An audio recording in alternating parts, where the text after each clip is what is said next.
পেঁপে দিয়ে খুব সহজেই মজার একটি নাস্তা তৈরি করছি। এর জন্য নিয়েছি 2 কাপ ময়দা, স্বাদ মতো লবণ দিয়ে একটু ভালো করে মিশিয়ে নিয়েছি। এবার দিয়ে দিচ্ছি 2 টেবিল চামচ পরিমাণ রান্নার তেল। তেল দিয়ে একটু ভালো করে ময়ান দিয়ে নিয়ে এখানে একটু পানি দিয়ে একটি ডো তৈরি করে নিতে হবে।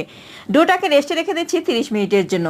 এদিকে প্যানের মধ্যে পেঁয়াজ কুচিগুলো ভেজে নিয়েছি। দিয়ে দিলাম সামান্য একটু হলুদের গুঁড়া, ধনিয়ার গুঁড়া, একটু লবণ আর আদা রসুন কুচি দিয়ে ভালোভাবে মিশিয়ে নিয়ে এখানে দিয়ে দিলাম পেঁপে কুচি, গাজর কুচি, কাঁচামরিচ কুচি দিয়ে এই পুরটাকে ভালোভাবে রেডি করে নিয়েছি। এবার সেই ডো থেকে লেচি কেটে নিয়ে একটি রুটি তৈরি করে নিচ্ছি। রুটিটাকে একটি পিজা কাটার দিয়ে একটা পাশে কেটে আমি এখানে সেই পুরটাকে দিয়ে এভাবে রুটিটাকে ভাঁজ করে নিচ্ছি।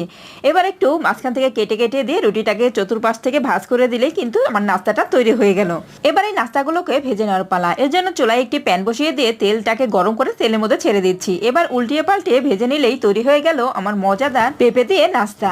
এবার এই নাস্তাগুলোকে বাচ্চাদের টিফিনে বা বিকেলে চায়ের সাথে সবাই মিলে মজা করে খেতে পারেন। ভীষণ মজার এই নাস্তা।